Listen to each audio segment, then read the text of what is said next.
வணக்கம் ஆபரகாம். அதாவது கடந்த 7 நாட்களாக ஊதிய உயர்வு, தொழிற்சங்க அங்கீகாரம் உள்ளிட்ட பல்வேறு கோரிக்கைகளை வலியுறுத்தி சாம்சங் தொழிலாளர்கள் போராடி வந்த நிலையில் இன்று மாவட்ட ஆட்சியர் அலுவலகம் நோக்கி மாவட்ட ஆட்சியர் விவகாரத்தில் தலையிட கோரியும் பேரணியாக ரங்கசாமி குழுவில் இருந்து மாவட்ட ஆட்சியர், அதாவது ரங்கசாமி குளம் அருகே இருந்து மாவட்ட ஆட்சியர் அலுவலகம் நோக்கி செல்ல இருப்பதாக சாம்சங் தொழிலாளர்கள் அறிவித்திருந்தனர்.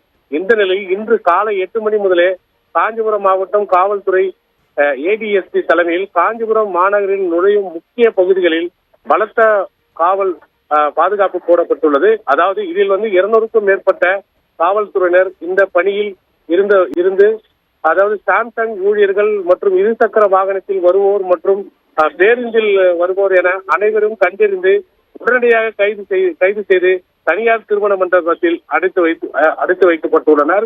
இதுவரை 104 நபர்கள் கைது செய்யப்பட்டு தனியார் திருமண மண்டபத்தில் தங்க வைக்கப்பட்டுள்ளனர். அதாவது சாம்சங் தொழிற்சாலை ஊழியர்கள் சீருடை அணிந்திருந்து இருந்தாலே மற்றும் உணவு விடுதிகளில் உணவு உண்ணும் நிலை அவர்களை கட்டாயப்படுத்தி கைது செய்து வருவதாகவும் ஊழியர் சங்கம் ஒரு குற்றச்சாட்டை முன்வைக்கின்றனர்.